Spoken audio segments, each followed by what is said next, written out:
the second base position for the Pittsburgh Pirates will likely be manned by one person at the beginning of the year, but there are plenty that could take his spot. All of that and more on today's episode of Locked On Pirates. You are Locked On Pirates, your daily Pittsburgh Pirates podcast. Part of the Locked On Podcast Network, your team every day.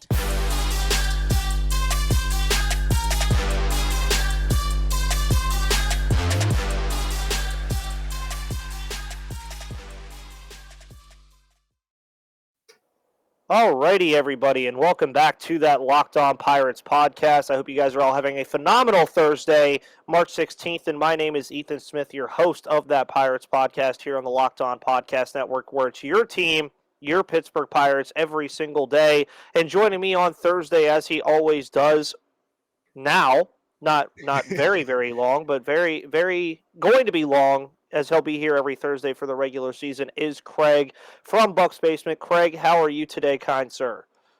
I'm doing good, brother. Like you said, it's March 16th here. St. Patrick's Day tomorrow. Spring training games in full swing. And when you look at the calendar, you can look ahead and pretty close on the horizon is opening day in Cincinnati. So, yeah, there's a lot of roster decisions I still think that are maybe a little bit up in the air. Yes, and we're going to be talking about one of those to kick off today's show because the Pirates, for what it's worth, have given themselves a situation that's both good to be in and a situation that's not so great to be in. The situation that's great to be in is a situation they haven't been in a long time, where they have actual options, Craig, at certain positions, things that they haven't seen in quite some time. And you look at the outfield, for instance, Travis Swaggerty and Canaan Smith-Njigba are having phenomenal spring trainings, for what it's worth. They're fitting themselves into the mold there. You look at the starting pitching rotation and who could eventually end up there. And then you go to what we're going to talk about today, the second base position, which a lot of people remember during my season preview series. I talked about Rodolfo Castro and what that position would look like in 2023. But things have happened since I recorded that episode about a month ago, where they bring in a guy like Mark Mathias, who from the Texas Rangers, who has a chance possibly to crack into this mold at second base. And I've also said that Rodolfo Castro is going to have to play well to keep his spot there. So ultimately, I think we're on the same page here that Rodolfo Castro will probably start the season as the second baseman. But before we recorded this and started, you brought up a great point about all these guys that they have. Where are the at-bats going to come from, Craig? Where are they going to come from with the multitude of guys that they have at their expense right now at these primary positions of need? That's where my mind completely goes. And it's not just at bats at the major league level, it's also at bats at AAA. So let's just say you have Rodolfo Castro. Let's just say that, he goes down to AAA. You have Nick Gonzalez there who plays second base. G1 Bay isn't, locked for an opening day roster spot. So you have him playing second base down there. I mean, Liover Peguero, shortstop and second base. So you have all those spots that those guys need playing time. And on the major league roster, if Rodolfo Castro doesn't win the second base job, and I mean, let's just go through the spring training stats here. I went through them real quickly, as we were getting prepared here. Has 32 at bats. He's batting like 188. Hasn't had a single walk, but has about 13 strikeouts in those at bats. And it's not something that you want to see. Coming into spring training, it was not really a discussion, even though I think Derek Shelton made the comment prior to spring training that, hey, we don't have, our everyday, there isn't a guy. It was pretty much like across the board, people's opinions that, Rodolfo Castro was going to get that starting job. I don't know what's going on behind the scenes. Obviously hasn't performed that well in spring training. Like I said, you bring in a Mark Mathias, Chris Owings, bringing him in as a guy who I think I had put him on the bench because you don't really care if he gets a ton of at-bats or not, and he could fill in a multitude of positions. But this whole thing that's come out like within the past couple of days on social media, I haven't seen it from any of the beat reporters or anything yet, and maybe that'll trickle out. Rodolfo Castro possibly starting the year in AAA. Like I said, I'm just trying to figure out where at bats come from, and if he's not your opening day, it's not like G1 Bay has hit the cover off the ball. Tucupita Marcano has performed, kind of okay, but yeah, it's just where are you going to get these guys a bunch of at bats, and are you just gonna kind of chalk it up there to just dusting a little bit of the rust off in the beginning of spring training for Rodolfo? Because it wouldn't be like he would be the only potential opening day starter who hasn't gotten off to the quickest start. Jack Sawinski not hitting great, Brian Reynolds not hitting great, Carlos Santana not hitting great, G-Man Choi not hitting great. And I know those guys are more of, aside from Sawinski, are more of the veteran type guys that you're not even really questioning. But if you're starting to question Rodolfo Castro, then you got to start questioning whether or not Connor Joe is going to be the opening day starter, as in place of Jack Sawinski. I mean, wouldn't you start having that conversation as well? But I mean, that's moving off a second base. I don't see that happening. Could it happen? Man, anything's possible with this team.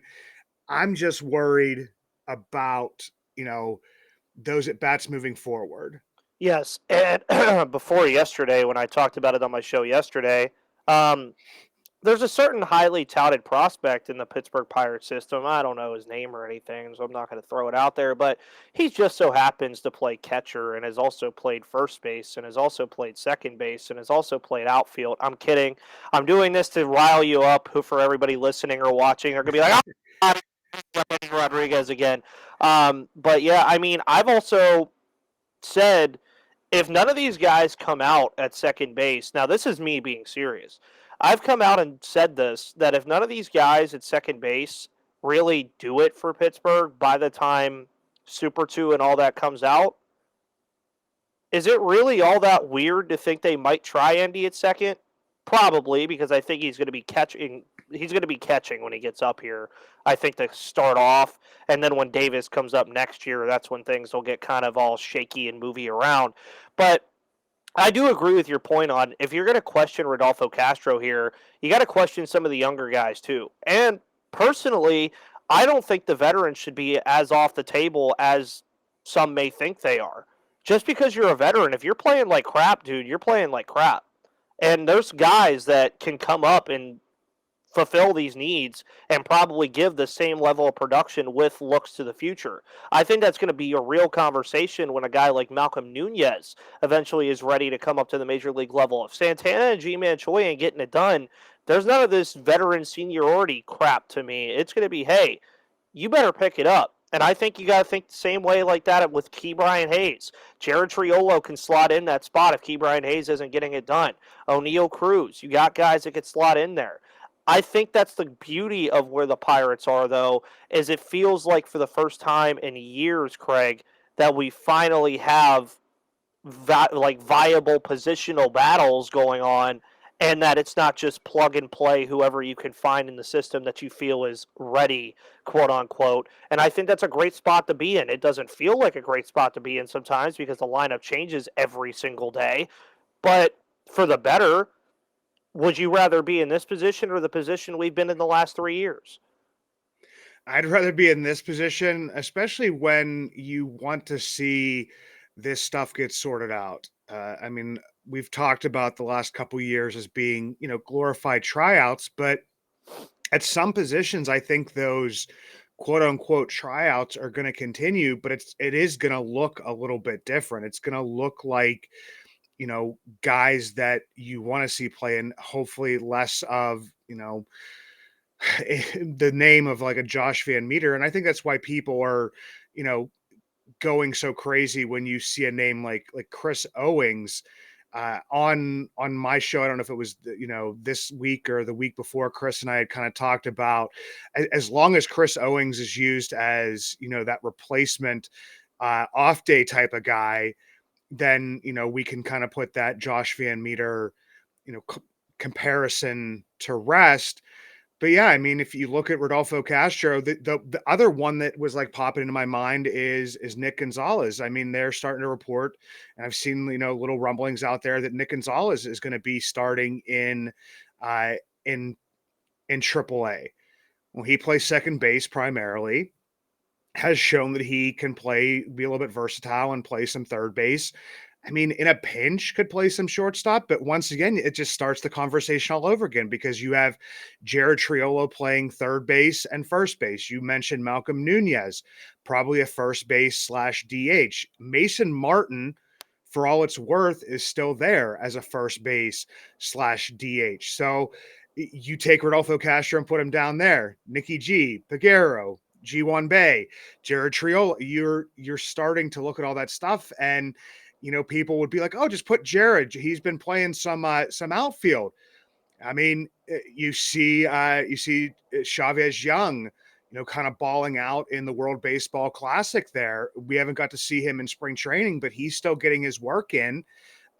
Is a possibility in the outfield there. If Travis Swaggerty, Cal Mitchell, Kanan Smith and Jigba, Mark Mathias, Ryan Vilade, for what it's worth, is still there. Lolo Sanchez pushing up from AA to AAA.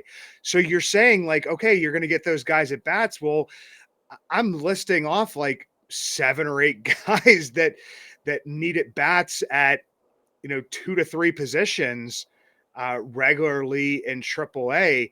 I kind of was just like doodling my AAA roster this morning because I mean on Buck's basement, and we have like a little preview series that I've been doing called Minor League News and Brews, and I got Indianapolis coming up next week, and I'm just like, I have 3 guys at first base, 3 guys at DH, 3 guys at third base, and with that conversation, I did put Rodolfo Castro question mark, but there's like 3 or 4 guys at second base there. Mhm. So I don't want him to be comfortable and assuming that is his position. But if it's his position to lose, I don't really know how someone could say that someone else has won that position. I don't think that, I mean, if G1 Bay was, and I know it's spring training stats, but was performing off the charts, or Tucupita Marcano was performing off the charts, then maybe I could be having that conversation. I just, based on the way he finished last season, Rodolfo Castro finished the season fairly well when he came back up, after the unfortunate, cell phone incident, got, suspended for a game by Major League Baseball, and then, hit pretty well. I would want to play more off of that track record than, what he's done in 32 plate appearances in spring training. And I mean, we do still have, almost 2 weeks of spring training left from today. I mean, 2 weeks from today is opening day, weather permitting in Cincinnati. That's why they have that, next day off. So it could be opening day on the 31st. But I mean, you still have 2 weeks to kind of make those decisions and try to see how it's going to play out. And I think that that's what I mean, especially once the World Baseball Classic is over and everybody's back, I'd be looking at that last week, those last few games, to try to see what the roster is going to look like. I just can't say at this point in time that Rodolfo Castro, maybe he's in danger. Maybe they want to light a fire underneath him. Maybe that's kind of the rumblings that have been going around. Like, hey, Rudy, this isn't your position. We said it was kind of your position to lose, but you're not doing anything to win it. I don't know, man. Like I said, I just keep on going back to where are the at bats going to come from, and I can't see them putting Chris Owings out there at starting at second base even at that point in time, I would still see Castro as the backup because he can play second base, shortstop and third base, then he would be your utility guy. Mhm. So I even if he wouldn't win the starting job, I don't see anybody that's taken that position from him just yet to bump him the whole way down, to AAA. I just can't see it right now.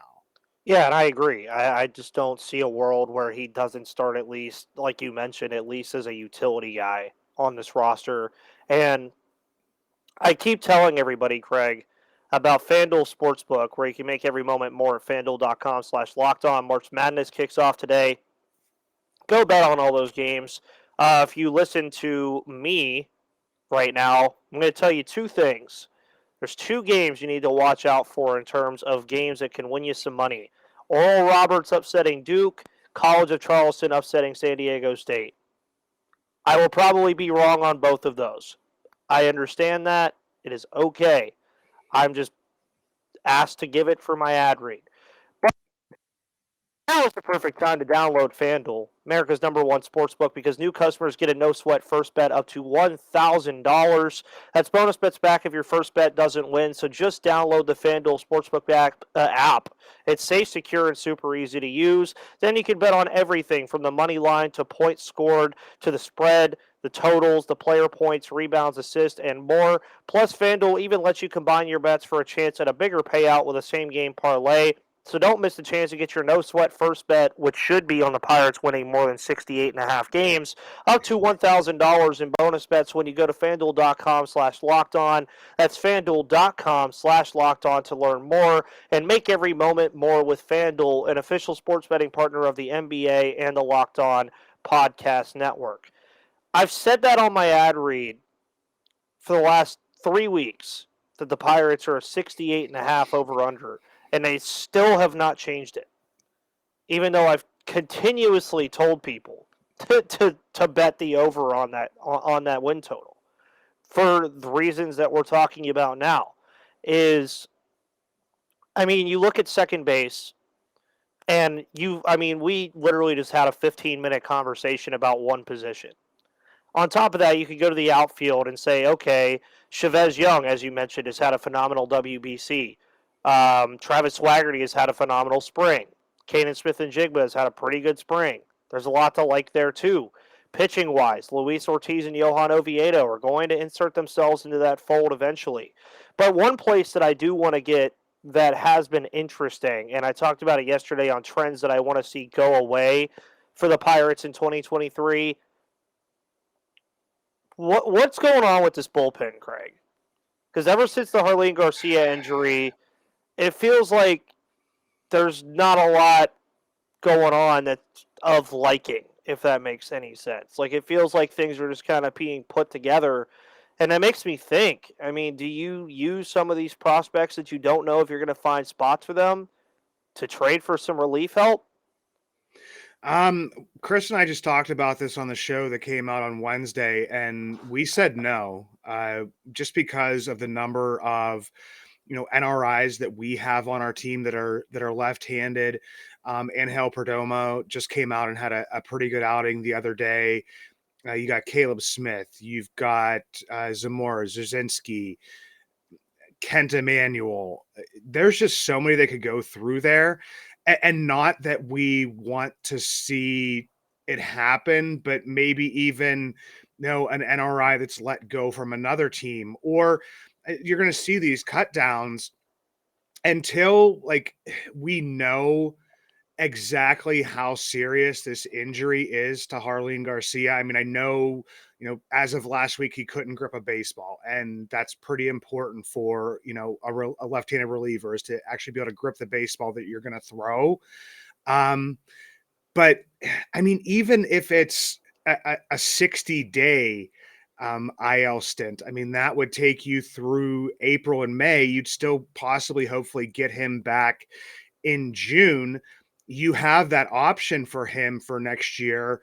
So I don't know if it's would you even jump to replace him if it's only going to be the first 2 months of the season and give up, some sort of capital for that period of time. I mean, I guess it would depend what people are thinking about with this capital. I mean, you went out and you got Mark Mathias and you gave up Ricky DeVito. I mean, it's a guy you had acquired, but it was a guy that was, down there in AA, hadn't really, done a ton since he was acquired. You take a Nick Garcia, who is going to be part of possibly the Altoona rotation, to bring in Connor Joe. So I wonder, like, when people are saying and thinking about capital, I don't know if it's like all the stuff at the top, especially since it hasn't sorted stuff out, or just maybe people that are, still have some shine on them, but would be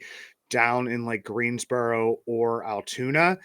But I mean, and stuff would have to fit. I mean, you'd have to find a left-handed reliever that a team is willing to let go of, whether it be for, a cash dump or maybe doesn't fit on the roster. And he would have to be better than, the options that you have from your NRIs. I mean, it would have to be a very specific, Yeah. case. It just, to me, and I mean, even we've seen Tyler Samaniego, who pitched pretty well in relief last year for the Pirates, for Altoona, Indianapolis. We've seen him in some of the games this year. He got knocked out of the game, unfortunately, on Sunday because he was getting hit around a little bit. And then they bring back a Braden Ogle, who we had traded away, and there's a decent amount of guys that I could see them run through in the time that they're trying to figure out. I mean, if it came out, let's say what always happens, we record this, and as you're putting it out and putting it together, Ethan, that it comes out that, Harlan Garcia got a second opinion and he's going to have, season ending surgery, then that may change my opinion a little bit. I still think that they would probably just run through that list that I talked about. And especially those guys that want to make a major league team at some point in time.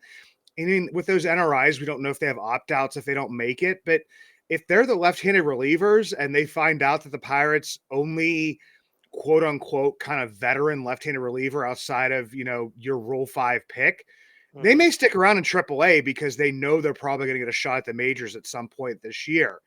Is it the best options? I mean, who knows? But I just don't see the Pirates, taking that risk. I mean, Ben Cherington has shown that, you have one catcher and he goes down and he doesn't trade any of that draft capital to bring in what would be a more, I mean, important position on the field, your field general and your catcher. When Roberto Perez goes down, I really don't see them trading draft capital to bring in a guy who it probably at most, if they kill his arm, is going to pitch like 72 to 75 innings in relief. I just really don't see that happening. I think they're going to run through, and whether, people agree with that or not, I think that's what's going to happen. And especially with relievers, I mean, relievers are so fickle. You could have a guy, like I remember last offseason, it's like, oh, well, we've got David Bednar and Chris Stratton's backing him up. So that part of the bullpen is like kind of solved. Well, Chris Stratton came out and stunk and ended up being part of, the Jose Quintana deal to the Cardinals, and, really hasn't been the same and really wasn't that great before he came to Pittsburgh. He just kind of flashed. So it's almost like trying to get that lightning in a bottle with a, Perdomo, with, Zamora, Caleb Smith, who actually did the relief work, the past couple years and wasn't great, but was serviceable. I mean, in that role in the bullpen. So I think they would be giving those guys a bunch of the shots. I mean, especially till we figure out exactly, what is going to go on with Harlan Garcia. And like I said, if he comes back in, say, June, then you still have how much of the season to see if you want to, pick his contract up for the next year and give yourself, kind of that option. So, yeah, the bullpen to me, I I don't know. From year to year, it's been every offseason, oh, the bullpen looks like it's coming together. And then by midway through the season, it's like, oh my God, the bullpen's in shambles. Mm-hmm. It's because the bullpen arms are finicky and you don't know what's going to happen. You don't know. I mean, of course, like Will Crow, everybody says, well, Will Crow looks terrible at times this spring training. Well, at other times, he looks really good. I saw him pitch on, it was either Saturday or Sunday, and it'll show that he gave up a couple hits.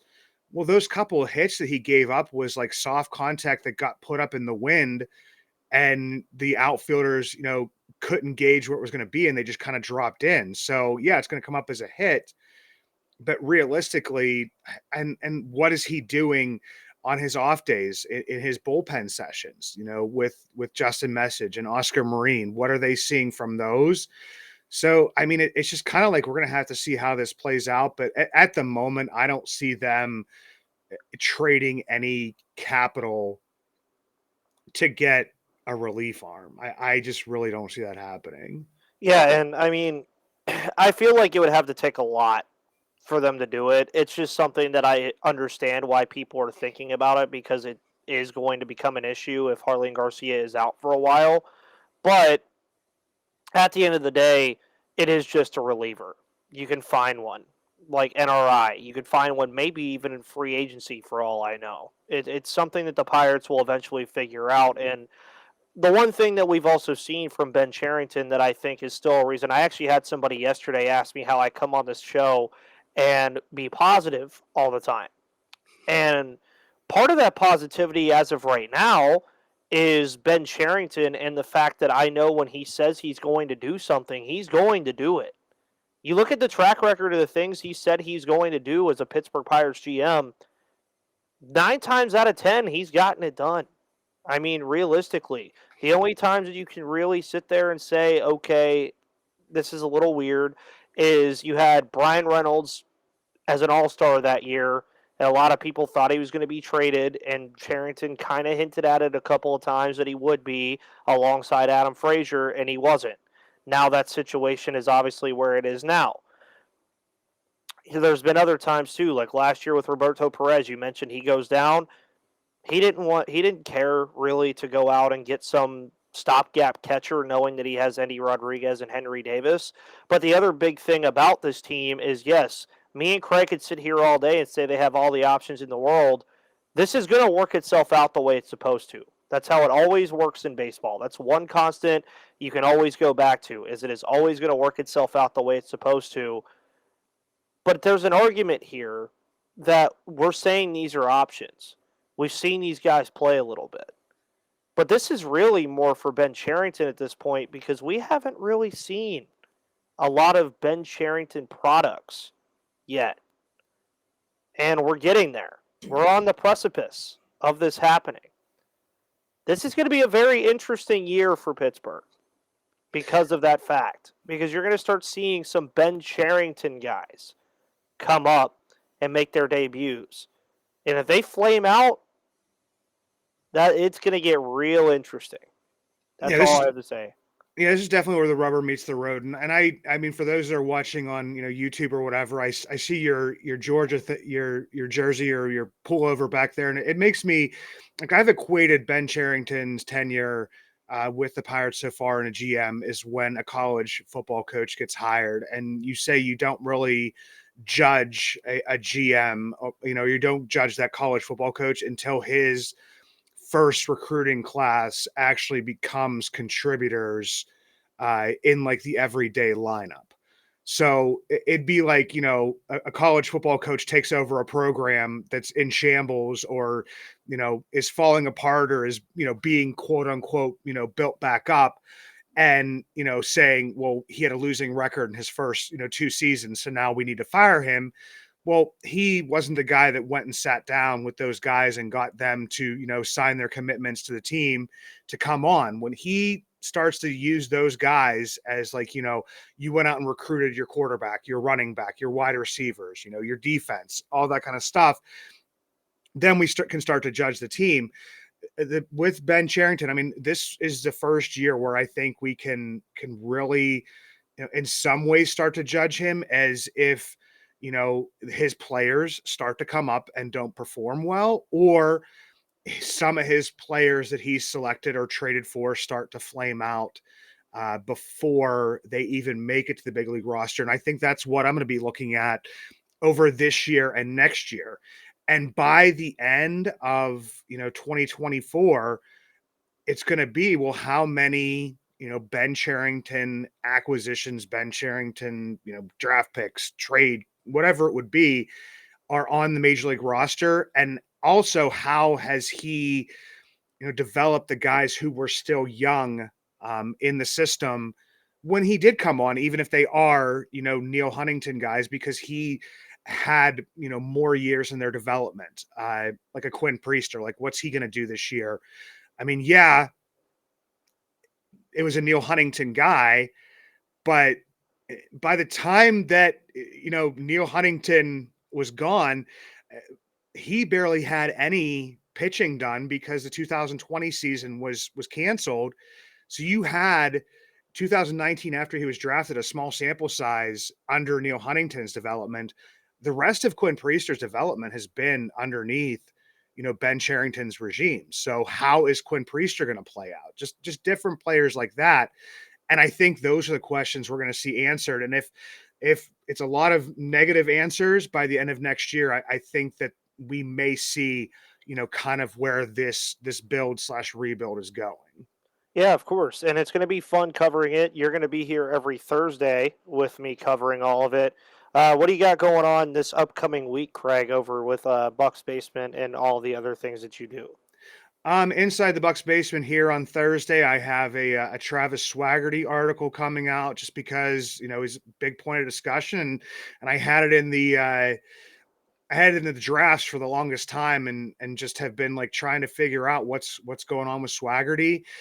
Also, as I mentioned, doing the minor league news and brews series, coming out on YouTube at 5:00 on Friday. John Moses from the Altoona Curve talking about the Curve. And as always, every Wednesday, the regular Bucks in the Basement episode drops with me and Chris, and pretty sure me and Chris will find something to talk about here over these next 2 weeks. Oh, yeah, of course. And, of course, here on the Locked On Pirates podcast tomorrow is St. Patrick's Day, as you heard me mention earlier while you're watching me tomorrow. Ethan has left the building. We'll just say that. Going to be having some fun in Savannah tomorrow for St. Patrick's Day. It'll be me and Sully over at Locked On MLB talking about the Pirates on tomorrow's show, so you'll enjoy that. And then, of course, we'll have Gary on Monday, Craig next Thursday, and then the gaps will fit in themselves. So, guys, thank you so much for tuning in today to the Locked On Pirates podcast. My name is Ethan Smith. That is Craig Toth, and we will see you on the flip side.